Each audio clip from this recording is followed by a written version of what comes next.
Did you guys know that YuGiOH Friendship is actually banned in remote duels? Well, it actually is. The funniest thing is there's so many wild cards that are actually completely banned for the new restrictions and forbidden list for specifically the remote duel extravaganza, but this will also apply to, depending on your region, this is actually another ban list that is completely separate, and this was just posted today. I actually didn't know about a lot of these cards, and you know, obviously some cards in remote duels, like they simply don't work, but there's actually a separate list that I think a lot of people didn't know about, and I wanted to go ahead and cover those cards. Now, I'll link the full post down below, but I just want to go over the ban list. They do talk a little bit more about remote duels, and it's like, you know, best practices guide to say, make sure that your opponent can see, you know, your cards in frame and stuff like that. But I just want to go over the ban list. This is all I care about. So just as a heads up, depending on your region, so these are for UK extravaganza, these cards are banned, but with USA, they have a separate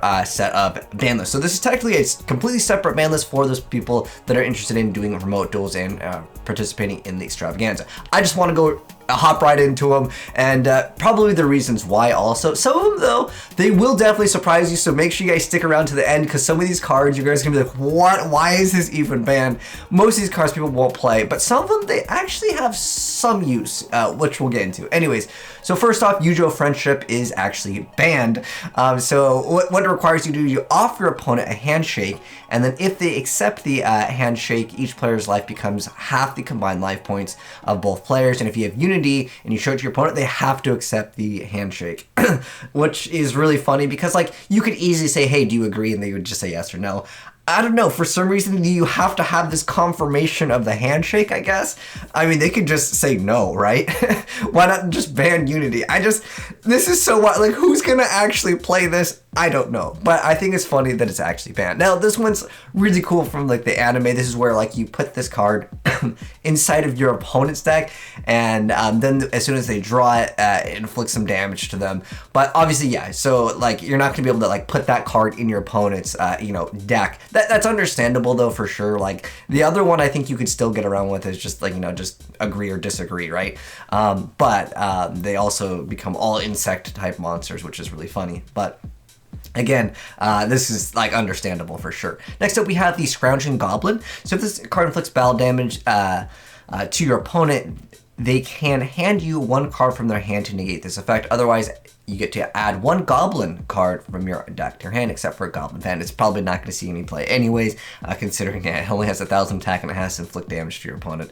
But yeah, it is still banned because a lot of stuff it has to do with, like, interaction between the hands, but some of them, again, like I said, they'll surprise you. So we have the Senri Eye. So once per turn during each of your standby phases, you pay 100 life points to look at one card on the top of your opponent's deck and return it to its original position. Your opponent cannot look at the card, which is very interesting. And you're just gonna look at the top card. It's one of those, like, you know, is the opponent really going to show you one card out of their deck and then, like, place it back and not, like, actually look at it? Probably a very slim chance, considering a lot of remote duels, you don't get to see the other guy's face. He could be looking right at the card. That could actually give him an advantage. Like, again, more than likely, no one would really play this. There are some archetypes, which I will get into, like spirals that, like, you can call the card right, and then, like, something could happen right. But again, there are some cards where you can actually get value out of, but that would probably hurt you more than really help, unless you're playing, like, a deck that needs that. Spell Vanishing over here. So this makes you, so you discard 2 cards from your hand to negate the activation of a spell card and destroy it. Also, look at your opponent's hand and deck, and if you find any spell cards of the same name as the destroyed spell card, send them all to the graveyard. I think that this is, like, relatively easy to pull off. Like, obviously your opponent shows you their entire hand. I was more thinking, like, Ordeal of a Traveler would have been, like, banned out of, like, all these, like, you know, YuGiOH cards where, you know, I know that they recently updated the rules where, like, you didn't have to reveal the card, but then, like, went back on it. But nonetheless, I'm not sure if Remote Duels has a special ruling for, like, Ordeal or some of these other cards, because, you know, when they select the card, you just be like, all right, this one, you selected the wrong one, too bad. But nonetheless, I mean, yeah, you're just getting rid of all of them. But you do get to look at your opponent's entire deck, technically. It states it in the effect. I mean, heck, maybe this will be a good card just to run, just so you can see exactly what the heck your opponent is playing in their entirety of their deck. Now, Spiral Gear Drone, here's, like, a card that's, like, more so utilized. That could actually be a card that you might want.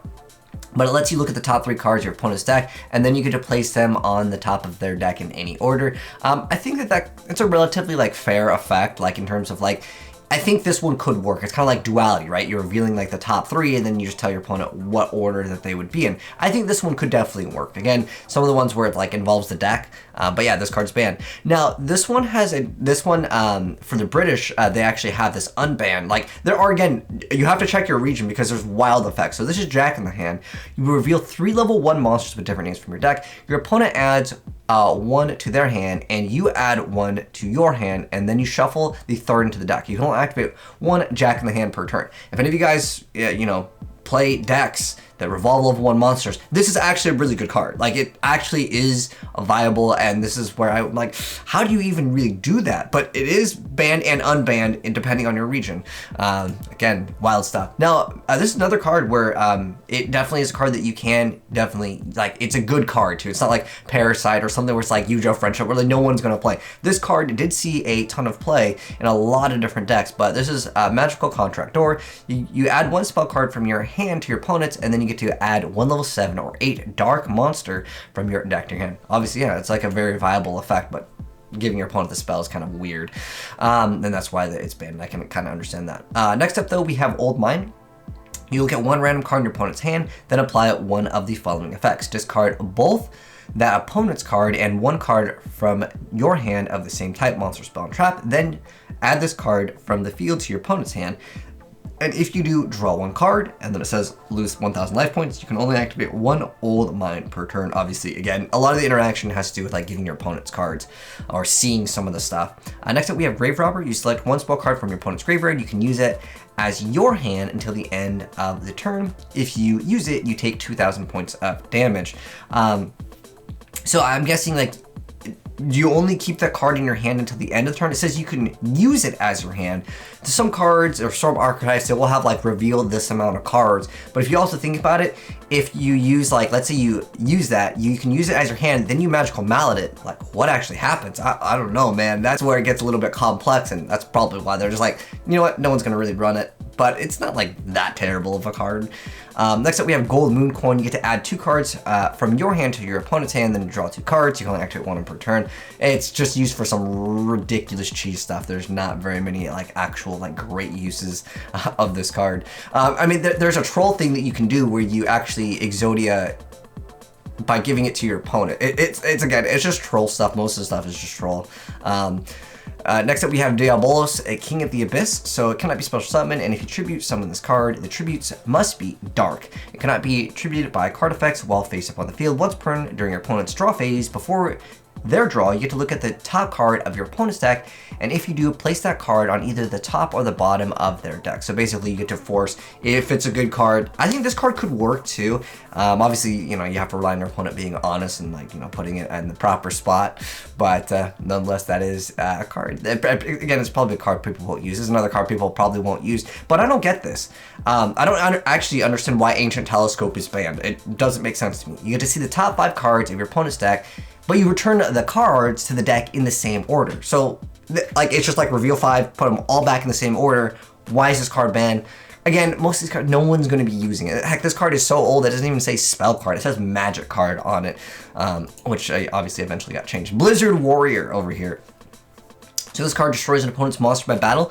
Look at the top card of their deck and then return it either to the top or bottom of the deck. I think that card's like, that's like definitely like usable, like in terms of like, I don't know why it's banned in, you know, remote duels, but hey, that's their list, not mine. But it's not like that great of a card. Next up, we have Contract with the Aquamirror. So if you control a face-up water monster, activate one of these effects. If you control a face-up water ritual monster, you can activate both of these effects. Okay, so you get to look at all set cards, your opponent's spell and trap zones. The other effect is to look at the top 2 cards of either player's deck and return them to the top of the deck in any order. Again, same thing.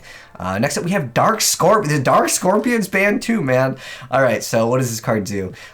Chick the Yellow. When this card inflicts battle damage to your opponent, you can activate one of these effects. Target 1 card on the field and return that target to the hand. Look at the top card of their deck and return it to either the top or the bottom of the deck. People are probably not going to be using that anyways. Next up, we have Destiny Hero Dominance. Let's check out this effect. So this requires 3 Destiny Hero monsters. During your main phase, you can look at the top 5 cards of your deck or your opponent's deck, then place them on the top of the deck in any order. When this card destroys an opponent's monster by battle, you get to draw 1 card. If this fusion summon card is destroyed by battle by card effect, you can target 3 level 9 or lower Destiny Hero monsters with different names in your graveyard and special summon them. You can only use each effective Destiny Hero dominance once per turn. This card is actually a card that does see some play, so that's going to be unfortunate for any hero players. I mean, a lot of times you don't really need to make this, but sometimes it can definitely be the difference between winning and losing when you get to stack your opponent's like deck to, you know, see what they draw into the next few turns. Next up, we have Flower Guardian Peony with Butterflies. So it cannot be tributed or normal summon set. Must be special summoned from your hand by tributing a Flower Guardian monster, except for Flower Guardian Peony with Butterfly. If this card is special summoned, you get to draw a card. If you do, show it. Then, if it is a Flower Guardian monster, look at the top 3 cards of your opponent's deck, then place them all on the top or the bottom in any order. Otherwise, send it to the graveyard. And that's, again, probably why it's actually banned. It's just when you're able to top deck things. Goddess Scold's Oracle. Continuous spell card, and when this card is activated, if all monsters you control or Valkyrie monsters minimum 1, you get to add a Goddess Verdanne's Guidance from your deck to your hand. Once per turn during your main phase, you get to look at the top 3 cards of your opponent's deck, and if you do, place them on the top of their deck in any order, but you cannot normal or special summon monsters for the rest of the turn, except for fairy monsters. This was actually utilized in some variants of stall decks, so yeah, it could be something that is unfortunate if it does actually, you know, if there's someone that wants to play it. I think that's unfortunate for them. This card was pretty good. If you guys played like Duel Links way back in the day. I don't know if it's still viable now, but Chainmaster, when this card is destroyed by battle in the graveyard, you can pay 1,500 life points to look at your opponent's hand and add 1 monster from their hand to your hand. Obviously, again, that makes things a little bit difficult when you know, your opponent isn't really going to be able to give you that card right next to you. Exchange, both players reveal their hands and add 1 card from each other's hand to their hand. Again, I mean, you can make a mental note and say like, okay, this card is your card, and just keep it on the table, but it's just too complex, I think, is why. Next up, we have Gifts. Exchange, both players banish 1 card from their decks face down, and if they do, during the end phase of this turn, both players add to their hands the card their opponent banished by this effect. Another interesting one. Again, it just has to, you know, it's too complex. Lullaby of Obedience, though. You get to pay 2,000, declare 1 monster card name. Your opponent looks at their deck, reveals 1 of the declared monsters, if there is any, and applies 1 of these effects. The declared monster is added to the hand of the player who activated this card, or the player who activated this card special summons the declared monster to their field in attack position, ignoring its summoning conditions. This card could potentially be used. Like, it's not a bad card. I remember at one point some people were actually side decking this for certain mirror matches, and it's actually like very viable. It's not like a really troll card. Next up, we have is it a Gear card? Transmission Gear. During damage calculation, if your monster battles an opponent's monster, play rock, paper, and scissors.